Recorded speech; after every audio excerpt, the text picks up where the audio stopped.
کراچی کے مختلف علاقوں سے بلکہ سندھ کے مختلف علاقوں سے لوگ تشریف لاتے ہیں اعتکاف میں بیٹھنے کے لیے، تو ان معتکفین کے لیے جو آخری عشرے کے معمولات ہوتے ہیں، ہماری کوشش ہے کہ ہم ان معمولات میں اپنے تمام ناظرین و سامعین جو دنیا میں کہیں بھی ہمیں سنتے ہیں، ہمارے ساتھ موجود رہتے ہیں ہمارے پروگرامز میں، ہم ان کو ضرور شریک رکھیں۔ تو اسی سلسلے میں آج ظہر کے بعد مولانا مفتی فیصل احمد صاحب کا ایک بیان تھا معتکفین کے لیے، تو وہ بیان بھی آپ نے سنا، یقیناً آپ کو اس سے بہت زیادہ فائدہ بھی ہوا ہوگا۔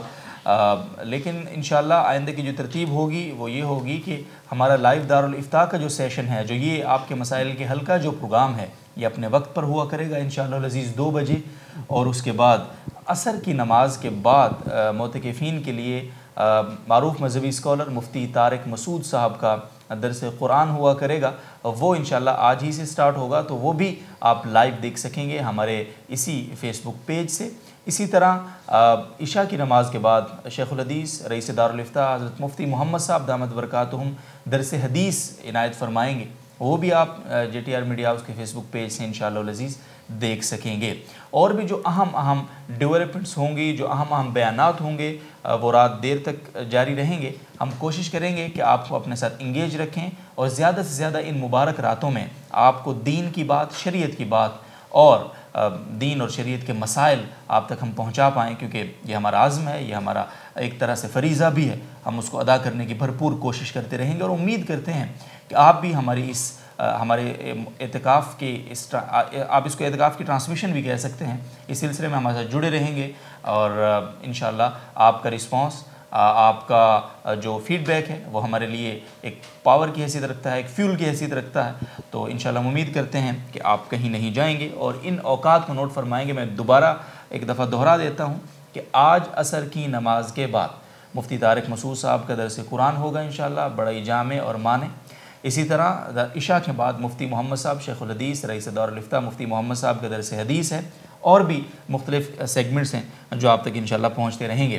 بہرحال ہم آج اس بے وقت کے پروگرام کا آغاز کرتے ہیں۔ مفتی عابد شاہ صاحب موجود ہیں آج ہمارے ساتھ، سینئر ترین مفتی ہیں دارالافتاء جامعۃ الرشید کراچی کے، سینئر فیکلٹی ممبر بھی ہیں جامعۃ الرشید کے، اور حلال فوڈ کے حوالے سے آپ کی مہارت، آپ کی تحقیق وہ آپ سے تو کم از کم مخفی نہیں ہے۔ آپ نے جب بھی حلال کے حوالے سے کوئی بھی مسئلہ پوچھا ہے تو بڑی تسلی بخش جواب آپ کو بڑا ہی یہاں سے عنایت کیا گیا ہے۔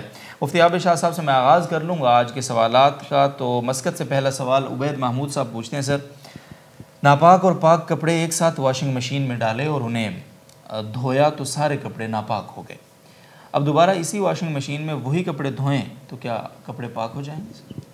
بسم اللہ الرحمن الرحیم۔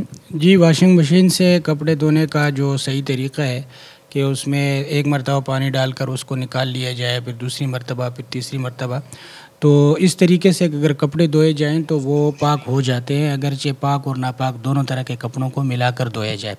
اور اس کی وجہ یہ ہے کہ پہلی مرتبہ میں اگرچہ یہ ان کی بات صحیح ہے کہ جب ناپاک کپڑے بھی ہوں گے، پاک بھی ہوں گے، تو پہلی مرتبہ پانی ڈالنے سے وہ سارے کپڑے ناپاک ہو جائیں گے، لیکن جب ہم اس پانی کو نکال کے دوبارہ پاک پانی ڈال کے اس کو نکالیں گے تو اس پانی کے ساتھ جس طرح وہ ناپاکی نکل جائے گی، پہلے والا ناپاک پانی بھی نکل جائے گا۔ تو بہرحال 3 مرتبہ پانی گزار دینے سے کپڑے پاک ہو جاتے ہیں، اس میں کسی قسم کے شبہ کی ضرورت نہیں ہے۔ جی ٹھیک ہے، بہت بہت شکریہ۔ عبدالرحمن صاحب جرمنی سے پوچھ رہے ہیں اگلا سوال، میں جہاں رہتا ہوں وہاں قریب مسجد نہیں ہے، تقریباً 7-8 کلومیٹر دور ہے، تو ہم 2-3 ساتھی اپنے گھر میں فجر کی نماز جماعت سے پڑھ لیتے ہیں مصحف، تو کیا یہ درست ہے یہ طرز عمل؟ جی، اگر یہی صورتحال ہے جو انہوں نے لکھی ہے کہ 7-8 کلومیٹر تک کوئی مسجد نہیں ہے، تو یہ اس مجبوری کی وجہ سے گھر میں جماعت کروا سکتے ہیں۔ البتہ ایسی صورت میں اگر مسلمان کسی جگہ اقلیت میں ہوں تو ان کو کوشش کرنی چاہیے کہ اپنی مسجد قریبی علاقے میں بنوائیں اور اس میں نمازیں پڑھیں۔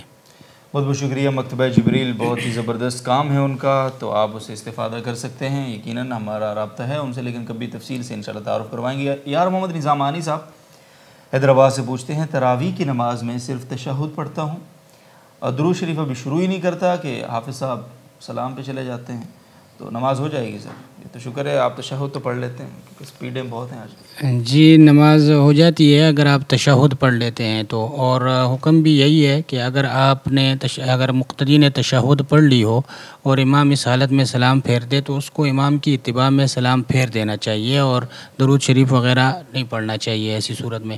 البتہ اگر تشہد بھی نہ پڑھا ہو اور امام سلام پھیر دے تو ایسی صورت میں پھر تشہد پورا کرنے کے بعد سلام پھیرا جائے, تشہد پوری کرنے سے پہلے سلام نہ پھیرا جائے.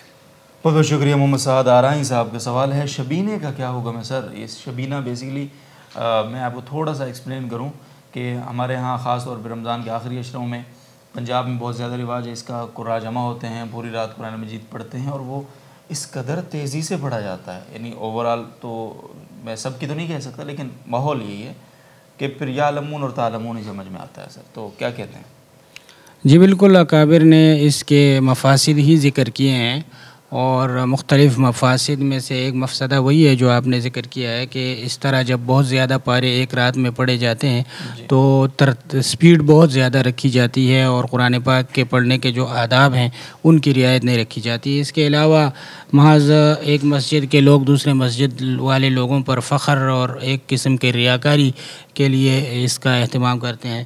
پھر یہ ہے کہ جب رکعتیں بہت لمبی ہوتی ہیں تو لوگ سست ہو جاتے ہیں اور پھر وہ شریک نہیں ہوتے ہیں, پیچھے بیٹھ کے باتیں کرتے رہتے ہیں اور بعض لوگ تو بس صرف رکوع میں شریک ہوتے رہتے ہیں. تو جہاں 2 دن سے پہلے ختم ہو تو وہاں پر یہ مفسدہ بھی ہے کہ حدیث شریف میں 3 دن سے کم میں قرآن پاک ختم کرنے سے ممانعت آئی ہے. تو بہرحال ان مفاسد کی وجہ سے شبینہ پڑھنا کو اکابر نے ممنوع لکھا ہے. البتہ اگر کسی جگہ یہ مفاسد نہ ہوں اور پھر شوق و ذوق کے ساتھ کوئی ترتیل کے ساتھ قرآن پاک کے آداب کی رعایت کے ساتھ پڑھے گا تو اس طرح سے اس کو ثواب مل جائے گا, لیکن یہ شرائط بہت مشکل ہے کہ کسی جگہ پوری کی جائے. ٹھیک ہے, بہت بہت شکریہ. یہ معین الدین صاحب کا ایک سوال ہے لائیو اور مدینہ منورہ سے شاید وہ پوچھ رہے ہیں, ارجنٹ ہے. کہتے ہیں جی کہ وہاں مدینہ کے معتکفین کے لیے بڑی پریشانی ہے, وہاں لوگ پریشان ہیں کیونکہ غیر رجسٹرڈ معتکفین جو بھی تھے وہاں ان کو مسجد سے نکال دیا گیا ہے. تو اب وہ لوگ کیا کریں گے؟ وہ مکہ مکرمہ میں آ کر اپنا اعتکاف پورا کریں یا مدینہ ہی میں کسی اور مسجد میں جا کر اعتکاف پورا کریں, یا پھر ان کے لیے اعتکاف پورا کرنا ضروری نہیں ہوگا کیونکہ انہوں نے یعنی وہاں مسجد کے رولز کو فالو نہیں کیا اور بغیر اجازت وہاں جا کے اعتکاف میں بیٹھ گئے؟ تو کیا سوال ہے؟ دیکھیں, اگر ان کو مساجد سے نکال لیا گیا ہے, چاہے مسجد نبوی کی بات یہ کر رہے ہوں یا دیگر مساجد کی بات کر رہے ہوں, تو مسجد سے نکال دینے کے ساتھ تو ان کا اعتکاف ختم ہو گیا, مسنون اعتکاف باقی نہیں رہا. اب ان پر 1 دن کی قضا, 1 دن کے اعتکاف کی قضا واجب ہے, تو وہ قضا وہ چاہے کسی بھی جگہ کسی بھی مسجد میں کریں وہ کر سکتے ہیں. تو بے اعتکاف لازم نہیں ہے. معین الدین صاحب, آپ مسجد سے نکالے جا چکے اور اس بات کا خیال کرنا چاہیے جب اتنی بڑی سطح کا وہاں اعتکاف ہوتا ہے, وہاں انتظام و انصرام ہوتا ہے, تو رولز کو فالو کرنا بڑا امپورٹنٹ ہوتا ہے. تو مسجد انتظامی بھی یقیناً قصوروار نہیں ہے. تو آپ حضرات جو بھی معتکفین وہاں سے دربدر کیے گئے ہیں تو وہ 1 دن کا اعتکاف بقول مفتی صاحب کے اس کی قضا کر لیں. وہ کسی بھی مسجد میں, چاہے وہ سعودیہ میں یا پھر پاکستان میں آ کر بھی آپ اس لیے کر سکتے ہیں, اور بہرحال اعتکاف آپ کا گیا. جمشید آفریدی صاحب کا سوال ہے سر, کیا عمرہ کے لیے ویکسینیشن سے روزہ ٹوٹ جاتا ہے سر؟ جی, ویکسینیشن اگر اورل ہو یعنی منہ کے راستے سے ہو تو ظاہر ہے کہ اس سے تو روزہ ٹوٹ جائے گا. البتہ اگر انجیکشن کے ذریعے سے ویکسینیشن ہو تو اس سے روزے پر کوئی فرق نہیں پڑتا ہے. ٹھیک, بہت بہت شکریہ. عمار خان صاحب انڈیا سے تو نہیں ہے, پتہ نہیں کہاں سے ہیں. بچے کی ولادت کے بعد 40 دن تک بلیڈنگ ہوئی, 1 دن پاکی کا رہا, اس کے بعد 8 دن تک پھر بلیڈنگ ہوتی رہی. اس دوران نماز پڑھی, روزے بھی رکھے. اس میں صحیح مسئلہ کیا ہے؟ نیز یہ کہ 7 دن کے بعد پھر سے بلیڈنگ شروع ہو گئی, تو اب نماز اور روزے کیا حکم ہے سر؟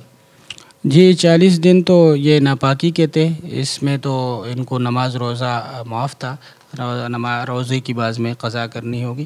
اس کے بعد 1 دن جو طہر کا آیا ہے, اس کے بعد 7 دن جو خون آیا ہے تو یہ بیماری کا خون کہلاتا ہے, استحاضے کا خون, یعنی اس میں نماز روزہ دونوں ان پر لازم ہیں. اور یہ مینسز کا ایام کا خون اس لیے نہیں ہو سکتا کہ اس کے لیے شرعاً یہ ضروری ہے کہ یہ پہلی ناپاکی کا جو خون ہوتا ہے اس سے اور دوسری ناپاکی کے خون کے درمیان کم از کم 15 دن کی پاکی آ جائے. تو یہاں صرف 1 دن کی پاکی آئی ہے, تو اس وجہ سے اس کے بعد جو 7 دن تک خون آیا ہے تو وہ 7 دن کا خون استحاضے کا شمار ہوگا, اور اس دوران انہوں نے نمازیں اگر نہیں پڑھی تو ان کی قضا بھی لازمی ہے اور روزوں کی قضا بھی لازمی ہے. بہت بہت شکریہ مصعب. اعتزاز احمد صاحب جرمنی سے پوچھتے ہیں منت کے پیسے جو ہوتے ہیں وہ اپنی چچی کو دے سکتے ہیں سر؟ جی منت کے پیسے چچی کو دے سکتے ہیں. ٹھیک ہے. مستحق؟ جی بشرطے کہ مستحق ہوں، یہ تو ظاہر ہے. جی ظاہر سی بات. بہت بہت شکریہ. ایک صاحب انڈیا سے پوچھ رہی ہیں جی میری شادی کو 2.5 سال ہو گئے ہیں، بچے نہیں ہیں. پچھلے سال جو حمل ٹھہرا اس بچے کی پیدائش سے پہلے ہی فوتگی ہو گئی. 6 ماہ کا حمل تھا، دل اور دماغ اس بچے کے مکمل نہیں بنے تھے. اس سال ابھی جو حمل ٹھہرا ہے تو رمضان چل رہا ہے، ڈاکٹرز نے روزے رکھنے سے منع کیا ہوا ہے. کہتے ہیں بچے کو غذا اور آکسیجن ٹھیک سے پہنچنا ضروری ہے.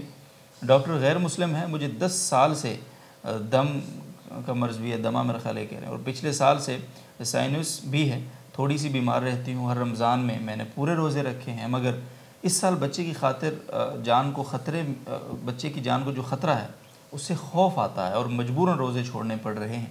کیا ایسی صورت میں میرے روزے نہ رکھنا جائز ہوگا یا پھر روزے چھوڑنے سے مجھے گناہ ہوگا، اور اگر گناہ ہوگا تو اس گناہ کا کفارہ کیا ہوگا سر؟ جی ان کے سوال کا حاصل یہ ہے کہ حمل ضائع ہونے کا اندیشہ ہے، اور یہ ڈاکٹر کی رپورٹ کے مطابق ہے، جو ڈاکٹر ماہر ڈاکٹر ہے لیکن غیر مسلم ہے. تو ان کے سوال کا جواب یہ ہے کہ اگر وہ ڈاکٹر اپنے پیشے کا ماہر ہے اور اس پیشہ ورانہ طور پہ وہ دیانت دار سمجھا جاتا ہے، یعنی وہ غلط بیانی نہیں کرتا اور ان کی بات سے دل مطمئن ہے، تو ان کے قول کے مطابق اگر بچے کے ضائع ہونے کا، حمل کے ضائع ہونے کا اندیشہ ہے تو ایسی صورت میں ان کے لیے روزہ چھوڑ دینا جائز ہے، بعد میں اس کی قضا کرنا لازم ہوگا. ٹھیک ہے جی، بہت بہت شکریہ. اور حافظ ریاض صاحب منت کی تعریف کیا ہوگی؟ منت کی تعریف یہی ہوتی ہے کہ آپ کو پیپر جو ہے نا وہ مشکل لگ رہا ہے، آپ کہتے ہیں یا اللہ پیپر میں پاس کروا دے، اتنے پیسے فلاں کو دے دوں گا میں. اسی طرح ہوتی ہے. مزید تعریف صاحب اگر فرمائیں تو کر دیں سر. جی 2 طرح سے منت منعقد ہو جاتی ہے. ایک تو یہ ہے کہ آپ کسی کام کا ہونا چاہتے ہیں تو اس پر آپ معلق کر کے کوئی نیکی اپنے اوپر لازم کر دیتے ہیں، کہ مثلا جیسے آپ نے فرمایا کہ اگر امتحان میں پاس ہو گیا تو میں اللہ کے لیے مثلا 200 رکعت نفل پڑھوں گا یا 200 مسکینوں کو کھانا کھلاؤں گا، فرض کریں تو یہ منت ہو جائے گی. دوسری صورت یہ ہے کہ ایسے الفاظ کہیں جائیں کہ جن میں اللہ تعالیٰ کا بھی ذکر ہو اور اپنے اوپر کسی چیز کے لازم کرنے کا ذکر ہو، جیسے کہ للہ علیہ ان اصوما، کہ اللہ کے لیے مجھ پر لازم ہے کہ میں ایک ہفتہ روزے رکھوں. تو اب اس میں اللہ کا نام بھی آ گیا ہے، لازم ہونے کا ذکر بھی آ گیا ہے، اور کسی عبادت کا ذکر ہے، یعنی ایسی عبادت کا کہ اس کی جنس سے کوئی نہ کوئی واجب موجود ہو. تو روزہ ہے مثلا، تو روزے میں سے فرض روزے موجود ہیں تو اس کی نظر صحیح ہو جاتی ہے.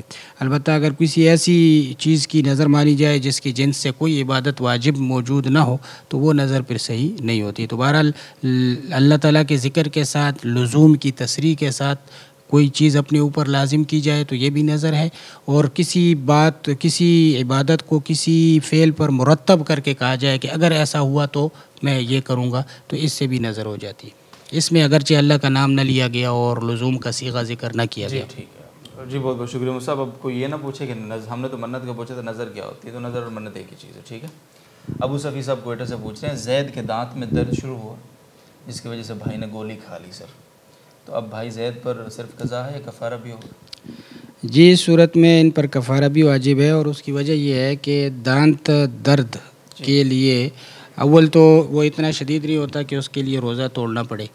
دوسرا یہ کہ اگر بالفرض شدید ہو بھی گیا تھا تو اس کا متبادل انجیکشن سے ہو سکتا تھا، پین کلر وغیرہ جو ہے وہ انجیکشن مل جاتے ہیں، تو انجیکشن سے جب کام ہو سکتا تھا تو انہوں نے روزہ جو افطار کر کے گولی کھا لی ہے، تو اس سے ان کی قضا بھی واجب ہے اور کفارہ بھی واجب ہے. ٹھیک ہے جی، بہت بہت شکریہ. ہنا عبداللہ صاحبہ کا سوال ہے کہ روزہ توڑنے کی سزا کا علم نہیں تھا اور روزہ لا علم میں غصے کی وجہ سے توڑ لیا جائے تو غصے کی وجہ سے ویسے روزہ ٹوٹتا کیسے ہے سر؟ حکم بھی بتائیں.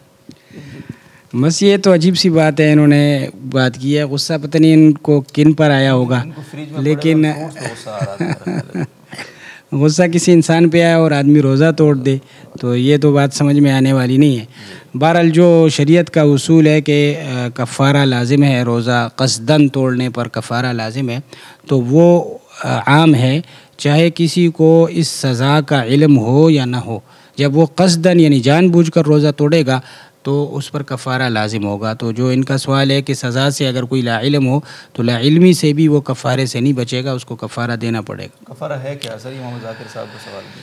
کفارہ، روزے کا کفارہ، روزہ اگر کوئی جان بوجھ کر توڑ دے تو 3 چیزیں قرآن پاک میں ذکر ہیں۔ ایک تو یہ ہے کہ غلام آزاد کرے، اس کا ظاہر ہے کہ اس آج کل موقع نہیں ہے، غلام آج کل نہیں پائے جاتے ہیں۔ اور دوسرے نمبر پر یہ ہے کہ 2 مہینے مسلسل روزے رکھیں جس میں ایک دن کا بھی بلا عذر ناغہ نہ کیا جائے۔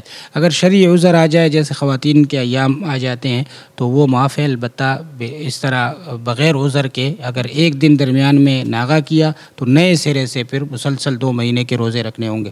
اور جو آدمی اس پر قادر نہ ہو، بڑھاپے کی وجہ سے، کمزوری کی وجہ سے یا بیماری کی وجہ سے وہ یہ نہیں کر سکتا ہو تو پھر اس کے لیے خاص یہ حکم ہے کہ وہ 60 مسکینوں کو 2 وقت کا پیٹ بھر کر کھانا کھلا دے۔ ٹھیک ہے، بہت بہت شکریہ جی، بہت شکریہ مصعب۔ اور عدنان صاحب جدہ سے پوچھتے ہیں روزے کا کفارہ 60 مسکینوں کو کھانا کھلانا ہے، طریقہ کیا ہوگا اس کا؟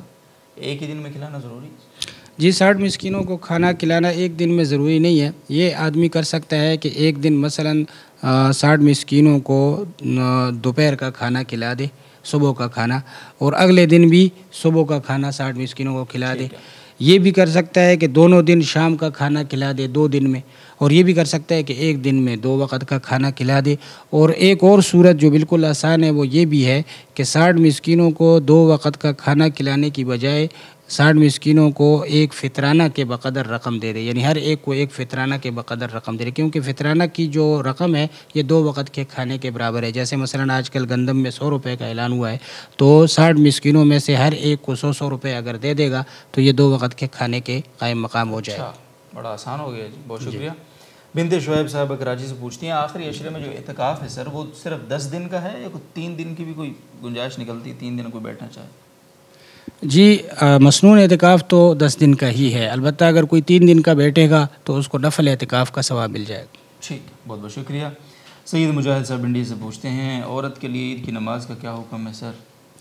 جی عورت کے لیے عید کی نماز کا حکم بھی عام نمازوں کی طرح ہے کہ فتنے کے خوف کی وجہ سے عورت کو عید کی نماز میں شریک نہیں ہونا چاہیے، اور اس کو گھر میں ہی نوافل اگر پڑھنا چاہتی ہے تو وہ پڑھ لے۔ عید کی نماز اس پر واجب بھی نہیں ہے اور اس کو شرکت نہیں کرنی چاہیے۔ نہیں کرنی چاہیے، بہت بہت شکریہ۔ رحمۃ اللہ صاحب کوئٹہ سے پوچھتے ہیں کیا فطرے کی رقم سگے چچا کو دے سکتے ہیں اگر مستحق ہوں اور بے روزگار بھی ہیں؟ جی سگے چچا کو فطرے کی رقم دے سکتے ہیں، صرف اپنے اصول فروع یعنی باپ دادا اور اولاد کو نہیں دے سکتے ہیں، وہ باقی بھائی کو، چچا کو، ان کو اگر یہ مستحق ہوں تو دے سکتے ہیں۔ ٹھیک ہے، بہت بہت شکریہ۔ یہ جو محمد الیاس صاحب کا سوال ہے جانور کی دودھ نکالتے ہیں پھر زکوٰۃ کا کیا ہوگا، میں کل کی ٹرانسمیشن میں ہو چکا ہے یہ سوال، آپ ملاحظہ فرمائیں، آپ کو مل جائے گا انشاءاللہ۔ اگلا سوال ہم آپ کی خدمت میں رکھیں گے جی، حیات اللہ صاحب پشاور سے پوچھتے ہیں اگر کسی کے پاس 1 تولہ سونا ہے اور 500 روپے نقدی ہے تو زکوٰۃ ہوگی سر؟ جی جس تاریخ کو اس کے پاس 500 روپے نقدی آئی ہے اس تاریخ کو وہ اپنے پاس لکھ لے، اور پھر آئندہ سال اسی تاریخ کو دے کے، اگر آئندہ سال اسی تاریخ کو اس کے پاس سونے کے ساتھ نقدی بھی ہے، چاہے 500 روپے ہے یا اس سے کم ہے لیکن نقدی ہے اس کے پاس، تو پھر اس کو زکوٰۃ دینی ہوگی اس سونے کی اور اس سارے نصاب کی۔ اور اگر اس تاریخ میں اس کے پاس نقدی نہیں ہے، اس سے پہلے وہ نقدی خرچ کر چکا ہے، صرف سونا رہ گیا ہے، تو اس صورت میں اس پر زکوٰۃ واجب نہیں ہوگی۔ شکریہ جی۔ عبدالمنان صاحب انڈیا سے پوچھتے ہیں ایک مدرسہ میں اکثر طلبہ فیس ادا کرتے ہیں اور تقریباً 100 یا 150 طلبہ ایسے ہیں جن کی فیس اور کورس مدرسہ کی طرف سے ہوتا ہے، کیا ایسے مدرسہ میں زکوٰۃ وغیرہ دی جا سکتی ہے سر؟ جی زکوٰۃ وغیرہ کسی مدرسے میں دینے کی شرط یہ ذکر کی گئی ہے کہ اس مدرسے میں ایسے اقامتی طلبہ ہوں کہ جن کے قیام، طعام وغیرہ کے اخراجات مدرسہ کرتا ہو اور ان کو تبلیغاً بھی بعض کتابیں وغیرہ چیزیں دیتا ہو۔ تو جو انہوں نے صورتحال لکھی ہے اس میں صرف میرے خیال میں جو 150 یا 100 طلبہ ہیں ان کی فیس جامعہ ادا کرتا ہے، باقی یہ کوئی رہائشی طلبہ کا مدرسہ نہیں ہے کہ جس میں قیام طعام کا بندوبست بھی ہو، تو ایسے ادارے میں جہاں صرف فیسوں کا معاملہ ہو وہاں زکوٰۃ دینے کی اجازت اب تک نہیں دی گئی ہے۔ بہت بہت شکریہ مصعب۔ اور یاسر بشارت صاحب کا سوال ہے تصویر والی چیزیں بیچنا کیسا ہے؟ عموماً پروڈکٹ کی جو پیکنگ ڈبوں پر عورتوں کی یا پھر مختلف جانوروں کی تصاویر بنی ہوئی ہوتی ہیں تو ان کی خرید و فروخت کیا حکم ہے سر؟ جی پیکنگ کے ڈبوں پر تصویر چھاپنا تو منع ہے اور یہ شریعت کے خلاف ہے، ایسا نہیں کرنا چاہیے۔ جو لوگ کرتے ہیں اپنی پیکنگ بنواتے ہیں تو ان کو اپنی پیکنگ سادہ رکھنی چاہیے، اس پہ تصویر نہیں بنوانی چاہیے۔ البتہ اگر کوئی آدمی ایسی پیکنگ میں کوئی پروڈکٹ بیچتا ہے تو چونکہ وہ اصل مقصد اس کا اس پروڈکٹ کو بیچنا ہوتا ہے، تصویر کو بیچنا نہیں ہوتا، تو اس لیے اس کی آمدن حلال ہوگی اور اس پروڈکٹ کا بیچنا جائز ہوگا۔ یا مثلا ایک آدمی سپلائی کرتا ہے، دوسری جگہ سے پروڈکٹ لے کے آگے بیچتا ہے، تو اب اس کے اختیار میں ہی نہیں ہے کہ وہ اس کی پیکنگ تبدیل کروا سکے، وہ اسی تصویر والی پیکنگ میں ہی چیزیں اس کو لینی پڑتی ہے، تو وہ اس کو آگے بھی بیچ سکتا ہے۔ صحیح ہے، بہت بہت شکریہ۔ یہ ابو بلال صاحب کا سوال ہے، سرکل سے ایک سوال آ رہا ہے مسلسل ان کا۔ وہ یہ کہتے ہیں کہ سید آدمی جو ہے، کیا اس کے لیے کوئی ایسی نوکری کرنا جائز ہوگا جس میں اس کا جو کام ہے وہ صرف نالی وغیرہ یا گٹر وغیرہ یہ صاف کرنے کے متعلق ہو، اس طرح کا؟ بس ایسا کام جملہ مسلمانوں کو ایسا کام نہیں کرنا چاہیے جو مسلمان کی صفائی ستھرائی ہے، اور ظاہر ہے کہ پاکی کی ہمارے دین میں بہت زیادہ تاکید آئی ہے، تو ایک مسلمان کو پاک صاف رہنے کا جب حکم ہے تو اگر وہ یہ ایسا کام کرے گا تو اس میں اس کے لیے ان احکامات پر عمل ممکن نہیں ہوگا، تو اس لیے ایسے کام سے ہر مسلمان کو بچنا چاہیے، خاص طور پہ جو اس طرح کے نسبی شرافت والے ہوں تو ان کو خاص طور پہ اس کا اہتمام کرنا چاہیے کہ وہ ایسا کوئی کام نہ کریں جس سے ان کے اس کی بے اکرامی ہو۔ ٹھیک ہے جی، بہت بہت شکریہ۔ اور یہ بڑا انٹرسٹنگ ہے کہ ہمیں سوال J T R media house سے آیا ہے فرام بیلجیم کہ جی میرے پاس اپنا ذاتی گھر ہے، اس کے علاوہ پاکستان میں 2 الگ سے پلاٹ ہیں۔ بیلجیم میں ایک گھر ہے، پاکستان میں 2 پلاٹ ہیں، جن پر ایک پلاٹ سیل کر کے دوسرے پر گھر بنانے کا ارادہ ہے سر، تو زکوٰۃ ہوگی؟ جس پلاٹ کو سیل کرنے کا ارادہ ہے اس پر تو زکوٰۃ ہوگی، اور جس پلاٹ پہ گھر بنانے کا ارادہ ہے اس پہ زکوٰۃ نہیں ہوگی۔ بہت شکریہ خرم جبران صاحب۔ میں کتنا اونچا بولوں سر آپ کے لیے؟ صفوان صاحب کا سوال ہے، ہیئر ٹرانسپلانٹ کروانا کیسا ہے سر؟ آج کل بڑی ضرورت ہے، اس کی ویلیو گر جاتی ہے بندے کی۔ ہاں، بالوں کی پیوند کاری اگر اس طرح سے ہو کہ ایک انسان کے جسم سے بال نکال کے اسی کے جسم میں پیوست کیے جائیں، پیوند لگائے جائے، تو اس کی گنجائش ہے، اس میں کوئی حرج نہیں ہے۔ باقی دوسرے انسانوں کے بال لگانے کی بھی بعض علماء نے گنجائش دی ہے، لیکن بعض علماء اس شرط کے ساتھ کہ وہ جسم کا جز بن جاتے ہوں اور اسی طرح دوسرے بالوں کی طرح بڑھتے ہوں، تو اس کی بھی گنجائش ہے۔ البتہ بعض حضرات نے اس حدیث کی وجہ سے کہ اس میں انسانوں کے کسی جز کو استعمال کرنے سے منع کیا گیا ہے، تو بعض حضرات نے اس حدیث کی وجہ سے اس کو ممنوع قرار دیا ہے۔ تو بہرحال ایسی صورت میں کسی جانور کے، حلال جانور کے بال استعمال کر لینا وہ زیادہ بہتر ہے بنسبت دوسرے انسان کے بال استعمال کرنے۔ ٹھیک ہے، بہت بہت شکریہ۔ واصف صاحب بنوں سے پوچھتے ہیں، پیتل کے کڑے پہننا جائز ہے یا جائز نہیں ہے؟ مردوں اور عورتوں کے لیے سیم حکم ہے یا کوئی ڈفرینٹ ہے؟ خواتین کے لیے سونا چاندی کے علاوہ تمام دھاتوں کے زیورات استعمال کرنا جائز ہے، صرف انگوٹھی میں یہ مسئلہ ہے کہ انگوٹھی لوہے اور لوہے کی انگوٹھی ان کے لیے پہننا مکروہ تحریمی ہے۔ اس کے علاوہ اگر یہ پیتل وغیرہ کی انگوٹھی یا کڑا خواتین پہنتی ہیں تو اس میں کوئی حرج نہیں ہے۔ البتہ مردوں کے لیے کڑا اولاً چاہے کسی بھی دھات کا ہو، چونکہ وہ ایک زیور سمجھا جاتا ہے اور مردوں کے لیے کسی بھی زیور کا استعمال وہ ممنوع ہے، ناجائز ہے، تو کڑا کسی بھی دھات کا ہو اس کا مردوں کے لیے پہننا جائز نہیں ہے۔ ٹھیک ہے، سوائے چاندی کی چھوٹی موٹی۔ ہاں، مردوں کے لیے صرف چاندی کی انگوٹھی کی گنجائش ہے، وہ بھی تب جب کہ وہ 4.5 ماشا سے کم ہو۔ ٹھیک ہے، بہت بہت شکریہ۔ ذیشان احمد صاحب، فطرانے کے بارے میں ابھی بتایا صاحب نے تھوڑی دیر پہلے، اب پروگرام ختم ہو جائے گا تو آپ ریورس کریں تھوڑا سا، مل جائے گا آپ کو۔ حبیب الرحمان صاحب ملائیشیا سے پوچھتے ہیں، اگر کوئی شخص کسی لڑکی کو یہ کہے کہ آپ میری بیٹی ہو اور لڑکی بھی اس کو ابو کہہ کر بلائے، تو کیا اس لڑکی کا نکاح اس جس کو وہ ابو کہہ رہی تھی اس ایک فرضی ابو سے ہو سکتا ہے سر، جس کو بیٹی کا؟ جی، منہ شریک یا جو منہ بولا جو بیٹا یا بیٹی ہوتی ہے وہ حقیقی بیٹے یا بیٹی کے حکم میں نہیں ہوتی، اس کے ساتھ نکاح جائز ہوتا ہے۔ قرآن پاک میں اسی مقصد کے لیے بہت تفصیلی واقعہ حضرت زید کا وہ موجود ہے، تو اس میں یہی بتانا مقصود ہے کہ جو کسی کو کوئی لے پالک بنا لیتا ہے، جس کو لے پالک کہتے ہیں، تو اس سے اس کا وہ نسب اس سے ثابت نہیں ہو جاتا، نسباً وہ اپنے والد ہی کا رہتا ہے، تو اس لیے اس کے ساتھ نکاح جائز ہوتا ہے۔ اور یہی وجہ ہے کہ بس اوقات آپ کسی کو ترغیب دیتے ہیں نا، تو کہ یار تھوڑا سا خیال کرو، پردہ کر لو، یہ تو فوراً آگے سے جو ری ایکشن آتا ہے وہ کیا ہوتا ہے؟ بھائی وہ میری بیٹی کی طرح، یار وہ میری بہن کی طرح، یہ ہوتا ہے پھر آخر میں آ کر کہ جی وہ شادی کر سکتے ہیں. پھر یہ سوال پوچھنے کی نوبت آتی ہے اسلام نے جب بھی کوئی حکم دیا ہے تو وہ ایسے ہی مذاق نہیں تھا کہ اسلام دین فطرت ہے. وہ فطرت انسان کے عین فطرت کے مطابق اس نے ہمیں احکامات دیے ہیں. ہمیں اپنے طور پر ہر چیز کی جسٹیفیکیشن نہیں دینی چاہیے. بہت بری بات ہے. البتہ اس میں تھوڑا سا یہ اضافہ کی ضرورت معلوم ہوتی ہے کہ اگر اس کو دودھ پلا لیا گیا ہو, یعنی اس کی بیوی نے دودھ پلا دیا ہو تو وہ اس کی رضائی بیٹی بن گئی ہو, تو پھر تو وہ محرم بن جائے گی, پردے میں بھی وہ تخفیف ہو جائے گی اور نکاح بھی پھر جائز نہیں ہوگا. وہ صورت تو لے پالک ہی ہے نا سر, یعنی لے پالک کو بھی اگر دودھ پلا دیا تو محرم بن گیا, لیکن اگر دودھ وودھ نہیں پلایا تو پھر وہ یہ جو سوال ہے مجھے میرے خیال کے مطابق اس کا جو سینیریو ذرا مختلف ہے. یہ عام روٹین میں جیسے آفیسز میں ہوتے ہیں یا یونیورسٹی کالجز میں چیزیں ہوتی ہیں, یہ وہاں کے انوائرمنٹ کے حوالے سے. بہرحال بہت بہت شکریہ, آپ نے دونوں حوالے سے جوابات عنایت فرما دی. عائشہ صاحبہ سرگودہ سے پوچھتی ہیں شوہر کی وفات کے وقت عورت جو عدت گزارتی ہے سر وہ اس کے سوگ میں گزارتی ہے, تو کیا جو عدت طلاق کے بعد گزارتی ہے وہ بھی سوگ ہوتا ہے؟ اگر نہیں تو اس عدت کی گزارنے میں کیا حکمت ہے؟ جی اس میں دو حکمتیں حضرات نے ذکر کی ہیں. پہلی حکمت تو رحم کی حالت معلوم کرنا ہے کہ اس میں وہ وضع یعنی اگر عورت حاملہ ہو تو بچہ پیدا ہو جائے تاکہ اس کا رحم دوسرے شوہر کے لیے فارغ ہو سکے. تو ایک مقصد تو یہ جاننا ہے, اور یہ مقصد تو اگرچہ ایک حیض سے حاصل ہو جاتا ہے لیکن شریعت نے 3 حیضوں کا زمانہ اس لیے بطور عدت کے مقرر کیا ہے کہ عام طور پہ جب طلاق دی جاتی ہے تو وہ غصے کی حالت میں دی جاتی ہے, اچھی طرح غور و فکر کر کے سوچ بچار کر کے نہیں دی جاتی.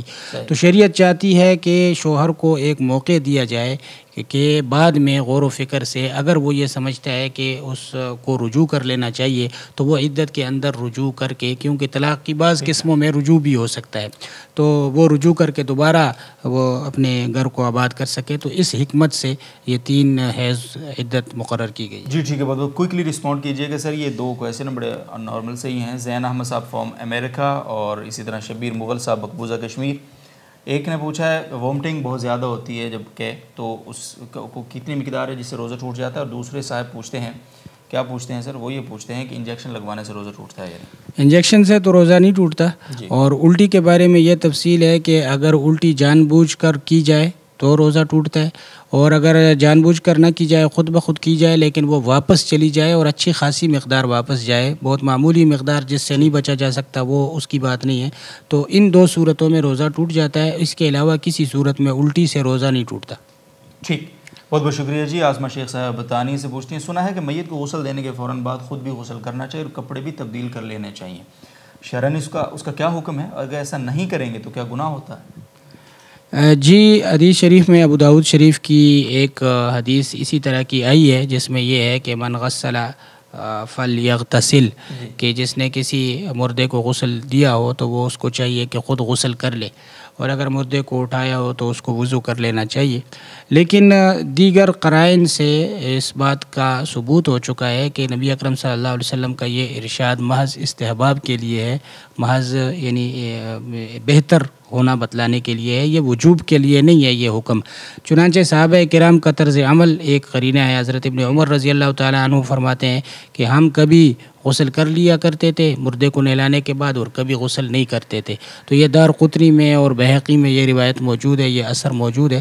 تو اس لیے اس سے اور حضرت ابن عباس رضی اللہ تعالیٰ عنہ کا صریح اثر ہے کہ تم پر مردوں کے غسل دے دینے میں کوئی غسل نہیں ہے, مطلب غسل واجب نہیں ہے. تو اس سے بھی یہ معلوم ہوتا ہے کہ غسل واجب نہیں ہے, البتہ بہتر ہے اگر کوئی آدمی غسل کر لیتا ہے تو یہ اچھی بات ہے. بہت بہت شکریہ فیصل ضیاء بھائی. آپ کا سوال ہو چکا ہے کل آپ کے سوال کا جواب دیا جا چکا ہے, بڑی ڈیٹیل کے ساتھ مفتی محمد صاحب نے جواب عنایت فرما دیا تھا. سر سوال ہے سید شاہد صاحب کا سعودی عرب سے, ہم جہاں رہتے ہیں ہمارے ساتھ غیر مسلم ہندو سکھ وغیرہ بھی ہیں. علماء سے سنا ہے کہ غیر مسلم کو سلام کرنا جائز نہیں ہے. اب یہاں پہچاننے میں بہت دقت ہوتی ہے کہ یہ مسلمان ہے, یہ ہندو ہے یا پھر سکھ ہے, تو کیا کریں اس وقت؟ جی مسئلہ تو یہی ہے کہ غیر مسلم کو ابتدا بالسلام یعنی سلام کی ابتدا نہیں کرنی چاہیے اور کرنا جائز نہیں ہے. لیکن ظاہر ہے کہ یہ مسئلہ اسی صورت میں ہے جب کہ آپ کو یہ معلوم ہو کہ مخاطب غیر مسلم ہے. اگر آپ کو یہ پتہ ہی نہیں ہے کہ وہ مسلم ہے یا غیر مسلم ہے تو وہاں پر آپ اپنے غالب گمان یعنی اندازہ کریں اور اندازے سے جو غالب گمان ہو اس کے مطابق آپ معاملہ کر لیں. اگر کبھی وہ آپ کا اندازہ غلط ثابت ہو جائے اور آپ مثلا غیر مسلم کو بھی سلام کی ابتدا کر دیں تو اس سے آپ کو کوئی گناہ نہیں ہوگا، اس لیے کہ ابتداءً آپ کو معلوم نہیں تھا، آپ نے مسلمان سمجھ کر اس کو سلام کیا تھا. تو اس طرح اندازے سے آپ عمل کریں. جی بہت بہت شکریہ. ٹرانسمیشن کا وقت تو ختم ہونے لگا ہے، لیکن اناؤنسمنٹ میں دوبارہ کر دیتا ہوں آخر میں جاتے جاتے کہ معتکفین کے لیے جو ہماری ٹرانسمیشن ہوگی J T R media house کے پیج سے آج عصر کی نماز کے متصل بعد مفتی طارق مسعود صاحب انشاءاللہ درس قرآن دیں گے، آپ لائیو دیکھ سکیں گے. اور عشاء کی نماز کے بعد شیخ الحدیث رئیس دار الافتاء مفتی محمد صاحب کے درس حدیث ہوگا. مختلف سیگمنٹس اور بھی ہیں، بڑے اہم امپورٹنٹ ٹاپکس پہ بیانات ہوں گے، پریزنٹیشنز ہیں. تو آپ جڑے رہیں ہمارے اس پیج کے ساتھ. جب بھی آپ کو جیسے ہی آپ کو نوٹیفیکیشن آئے نا کہ J T R media house is live now تو آپ فوراً سے وہاں آ جائیں تاکہ آپ سے کوئی چیز مس نہ ہو. بہرحال اجازت دیجیے کل تک ہمیں. تو اللہ حافظ.